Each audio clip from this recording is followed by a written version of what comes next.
We have now got a quorum. We're gonna go ahead and get this started, and I'm gonna wind up, I'm kind of speed it up a little bit, so be prepared, because I'm sure Becky has got some things she needs to probably get done. The first thing on the agenda is the Vineyard Way dedication discussion.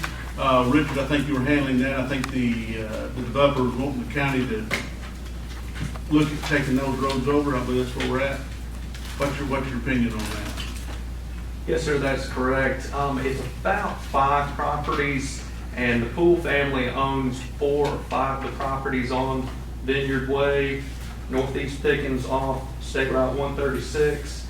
The exception property is Pain and Goat Vineyards, and so several years ago, the Poole family requested that that private drive be accepted and maintained by the county as a public road.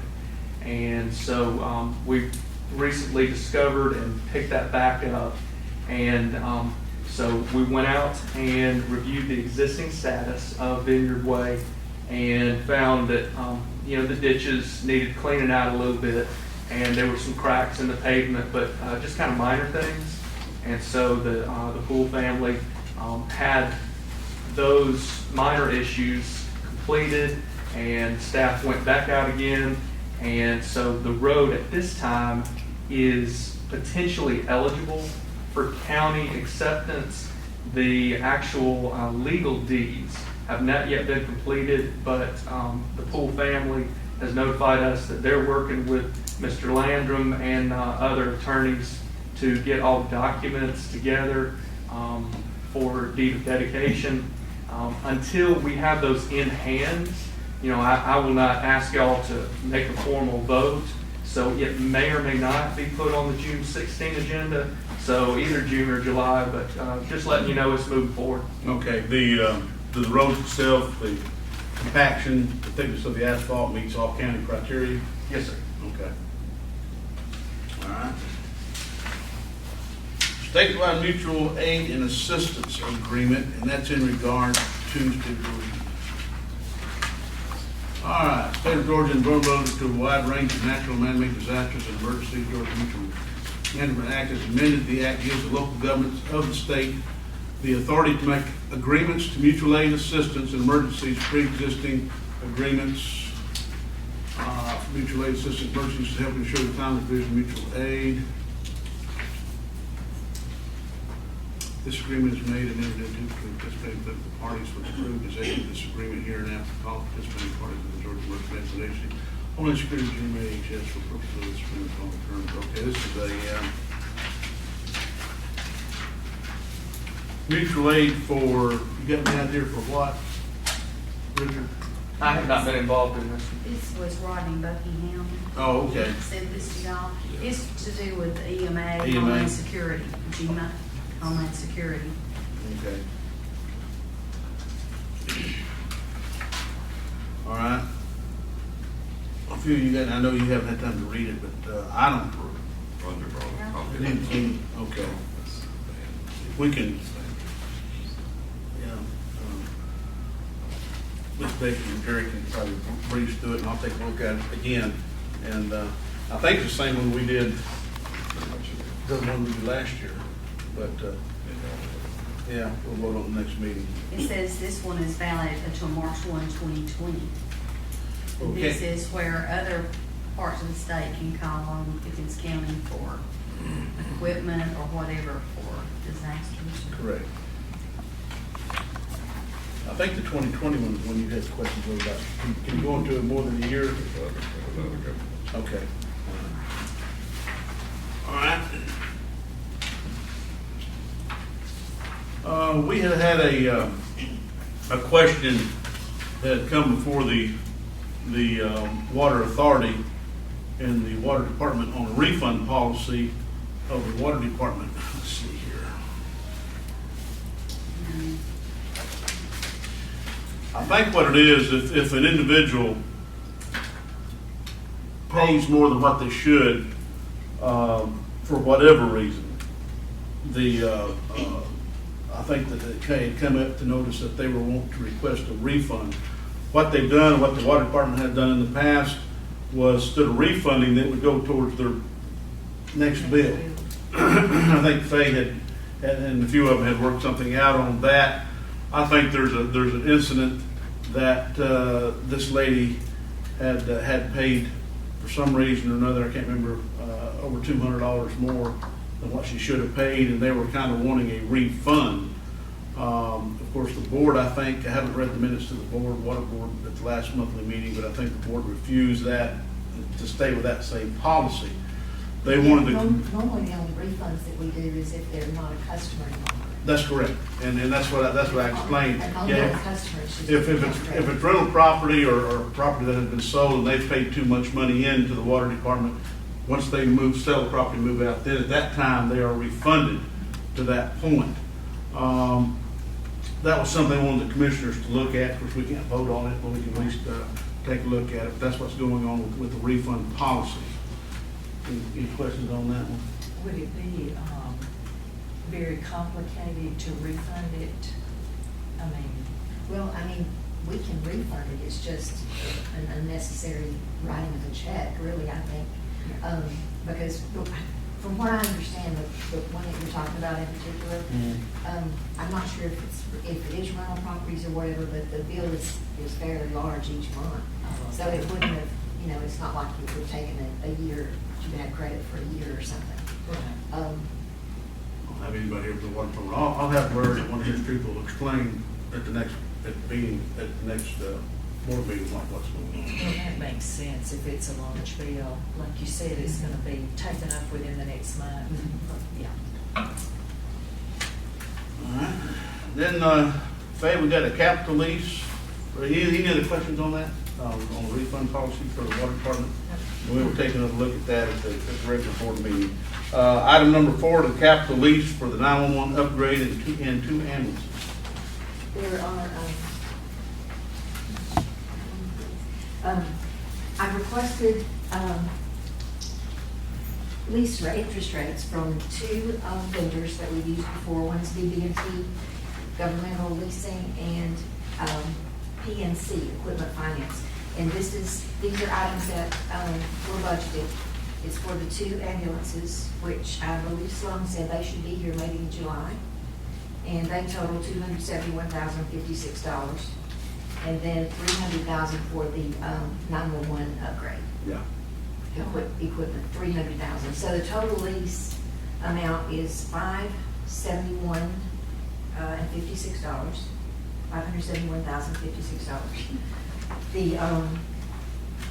The interest rate that we received from PNC is 2.44, and from BB&T Governmental is 1.93. So with BB&T, we would pay $23,000 in interest over the 4 years. So it is a 4-year lease plan.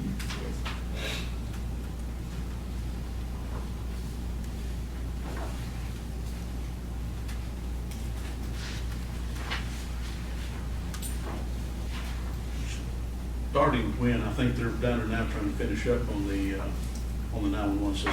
It's gonna be in August.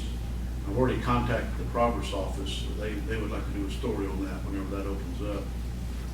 So, charge your batteries and your camera.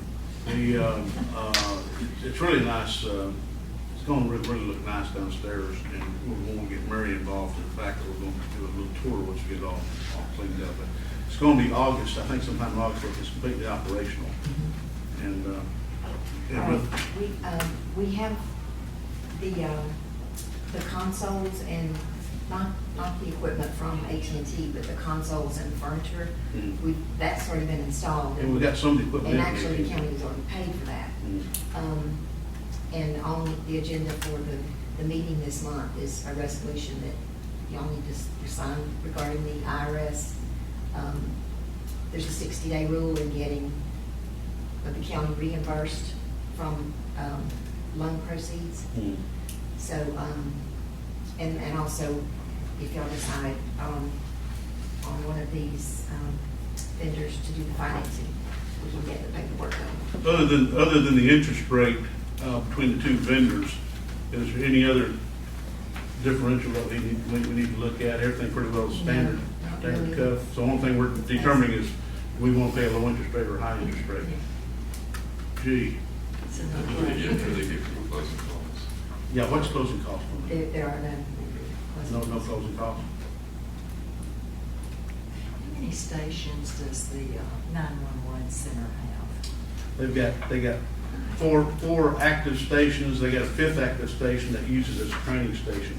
This new one here will have 6 active training stations, fully operational, and one of those active stations can be used as a training station. Plus, they've got more square footage in the area, and they're more ergonomics with weights Isn't in that- their isn't that layout. the one? And that's what was, the 71,000 that we've already paid for, and we'll get reimbursed for the loan proceeds. Here, let me show Phil that. Yeah.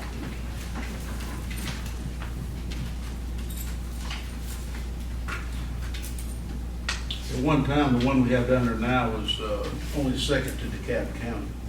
And this right here, it gives us another notch up, essentially revamped the last 911 system that we had, which is in the same building.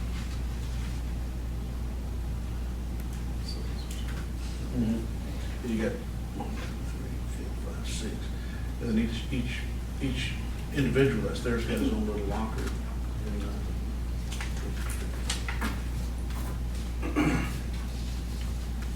all right. Okay, we've got a little issue going on down at Roper Park, smoking policy. Somebody getting hot down there?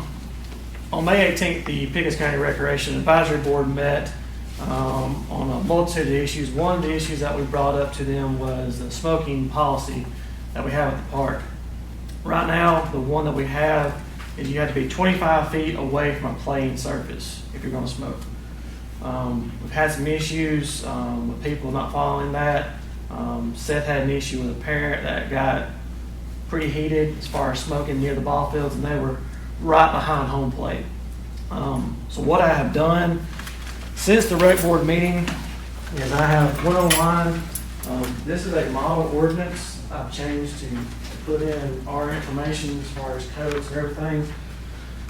That's one way we could go about this, is to actually do an ordinance to completely ban smoking at PCRD. Or we can try to strengthen our policy. Instead of making it 25 foot, make it 50 foot, put more signage out.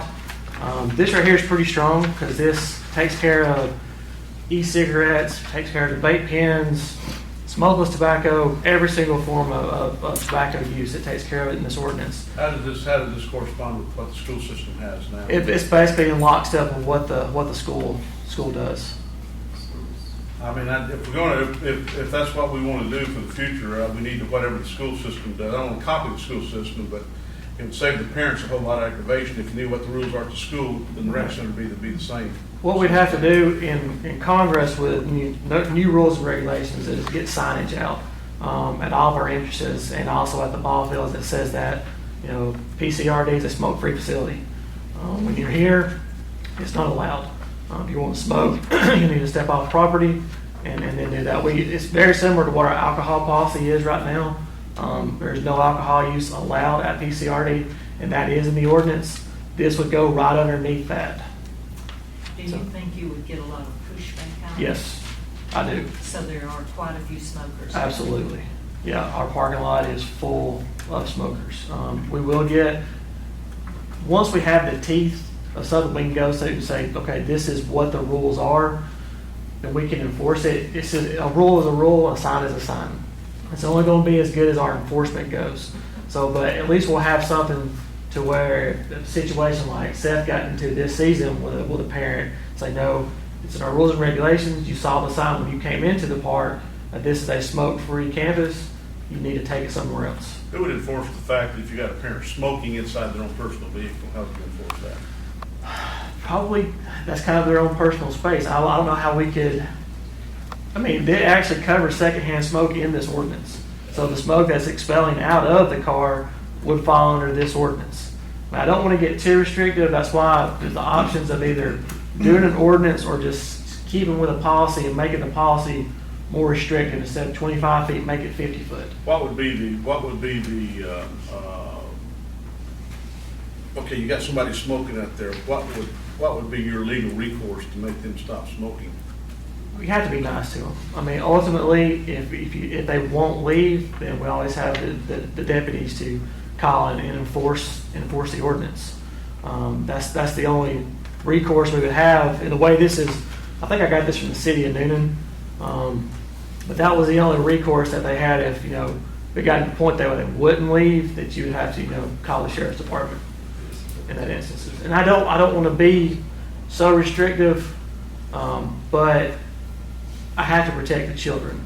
And there's no room for smoking when it comes to the children at the ball fields. What would be the recommendation from the rec board? The recommendation from the rec board was to do a complete ban. Okay, what would be, there again, you got a complete ban, there in the enforcement, would it be a monetary penalty? Would it be restricted off the property? It would just be restricted off the property. Yeah. $1,000 fine. Did you check with any of the surrounding counties to see? This would be trend setting. It really will be trend setting. I think everybody kind of has the standing, don't smoke near the ball field, stuff like that. But this right here would be more in lockstep with the metro areas. It really would. It would be big.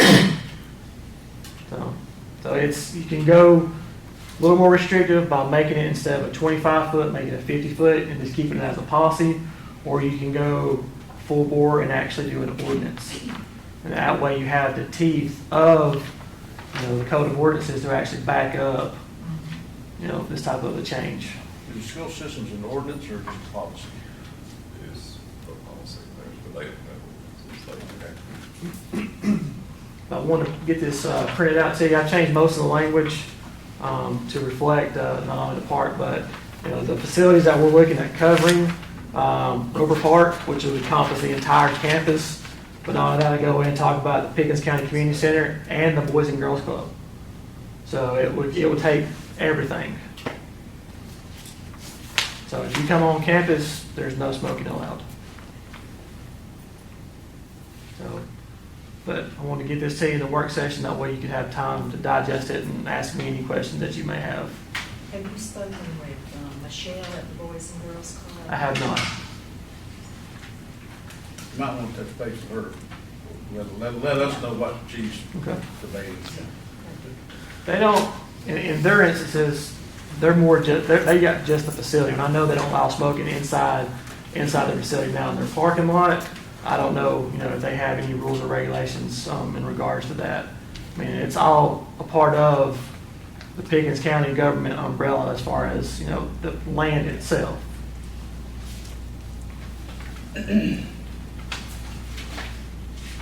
All right. Ms. Beck, do you have any other? No, I think we just need to study this and think about it. Yeah, prime example, our ball season is over with. So this right here, take as much time as you need to think about it, because the majority of the traffic we're going to get is not going to happen until this time next year. Spring next year is when this is really going to kick off for baseball season again. Right now, we're in the dead part of the season as far as baseball and softball goes. So I just want to go ahead and get this to you now, because the rec board brought it up. They wanted it to go before the Board of Commissioners. So.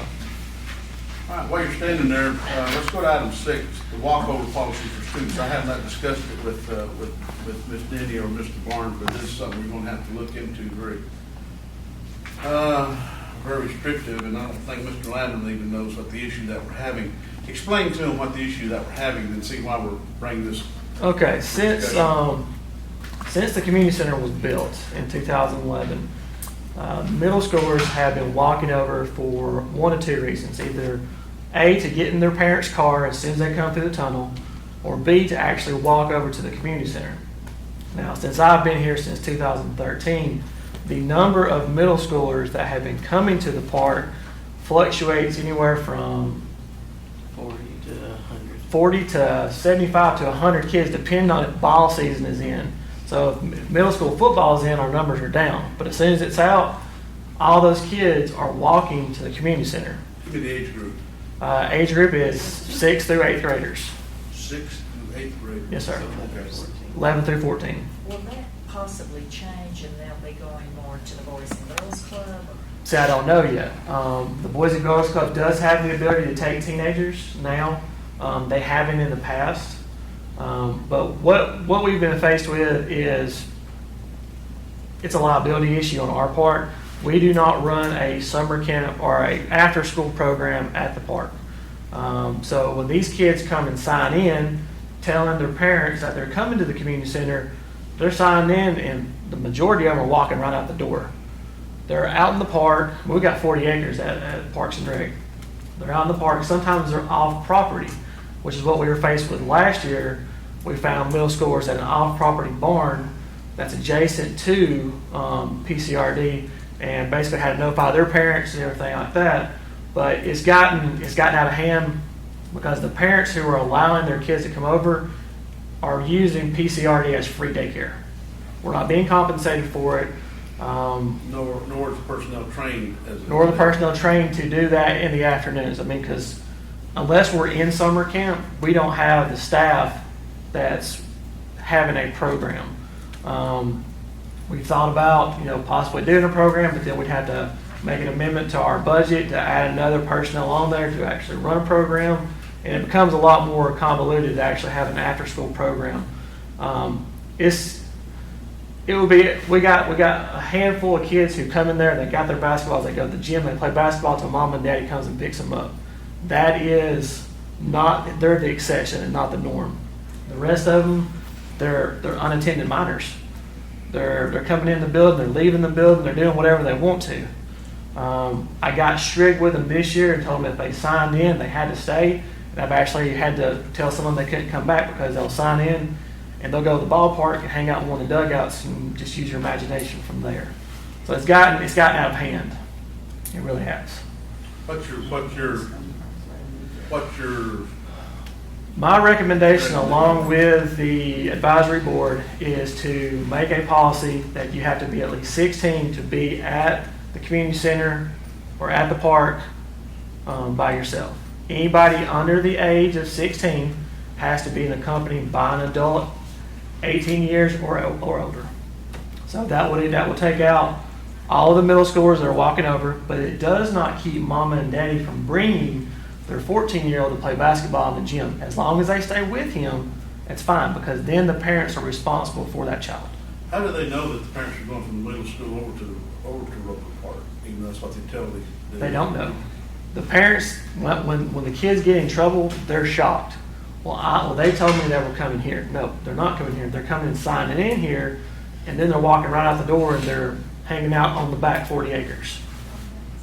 So the school system, the ones that I taught at the middle school they're in favor of whatever we decide, but as long as we allow them to come over, they'll let them come over. But if we say they cannot come over, the middle school will shut that down. Okay. So, All right, put something together. Chris, sir, thank you. All right, the item number 7, the fee schedule revision request for planning and development. Yes, sir. Back in the early part of this year, planning staff looked at the fact that it had been a few years since the fee schedule had been revised, so we did some comparison research of other North Georgia counties, and the existing fee schedule we have is pretty well in line, but there are a few things that we looked at. Planning Commission recommended approval of staff's first draft fee schedule in April. However, since then, it's been brought to the attention of staff that we don't have a whole lot of new commercial buildings, whether it's building additions or brand new buildings that are 10,000 square feet or larger. But we've had a couple this year, and the challenges are with our existing fee schedule. If somebody wanted to put up a 10, 15,000 square foot commercial building or industrial building, they would have to pay a very high fee for plan review. Example, just the plan review fee, not the permit fee, just the plan review fee to review building plans on a 10,000 square foot commercial building would be $1,500. That's too high. That's higher than adjacent North Georgia counties. So, right now, we've got just a flat fee of $100 for the plan review on commercial and industrial for smaller buildings, and then a per, number of cents per square foot for the big buildings. Because that's not in line, we propose to change that as a result of feedback so that it would be a flat fee no matter what the size of the building is. So for small buildings, 4,900 square foot and below, it would be $100. And then once you get to 5,000 square feet, it is $200. And the reasoning behind that is from 5,000 square feet up, there are additional code issues that the fire marshal and the plan reviewer look at regarding firewalls, sprinklering, and a variety of things. So that fee would go down, you might say, for future big buildings. And then business license fee, compared to other North Georgia counties, we charge very little for business licenses. Because most other counties, they charge on a per employee basis, or there are even a few that charge in a convoluted way based on, okay, what's your annual income that your business makes, which is really screwy. So we don't propose to do either one of them. We propose to keep our basic structure of, okay, right now it's $75 for an annual business license. Well, we just propose to increase that from $75 to $100. That will still be on the low side compared to other North Georgia counties, but we didn't want to just, double the fee or something like that. That would be extraordinary. And then occasionally we have a project that needs re-inspections.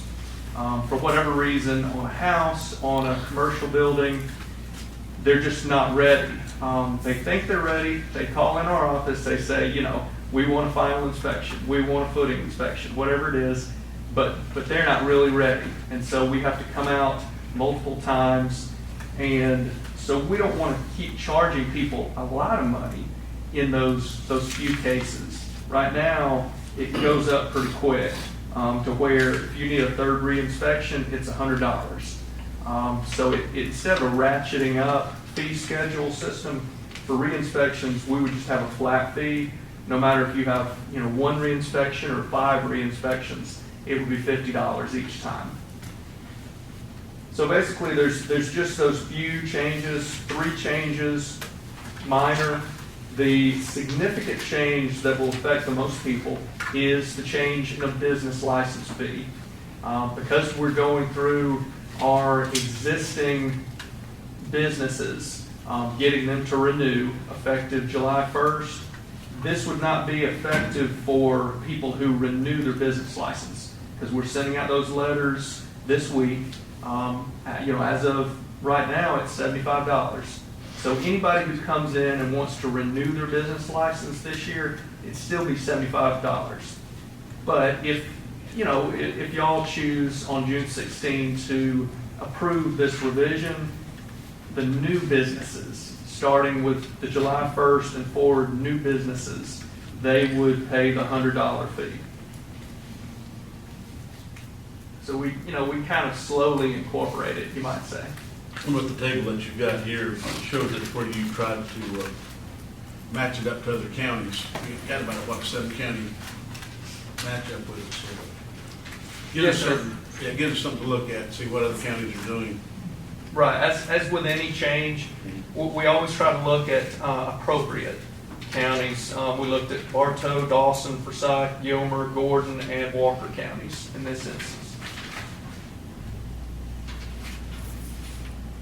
And this is not on the agenda, but this is also where you want to clear up some items on the Code of Ordinances for paved roads, chapter 38, 31, pardon, is that what this is? Proposed public streets should be contiguous to existing public streets, should meet public street standards, route line 38-06, is part of this chapter.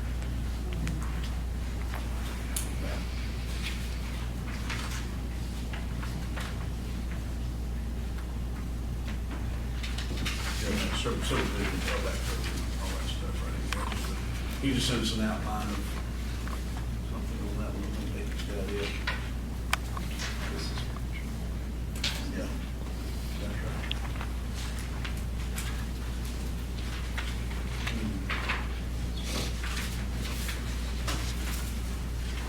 Oh, you got anything else, Miss Becky? Miss Faye? Roy? Ryan, Seth? Richard?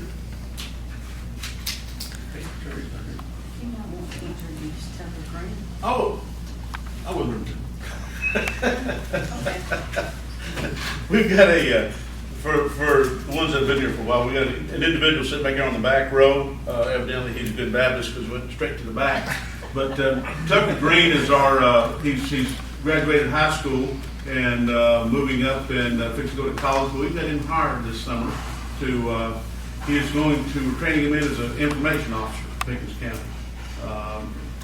Trying to give the public notification of what's going on per month, hopefully every 2 weeks or per month, and get that information to the paper and to Mary Livesey, who you need to be introduced to before they get gone today.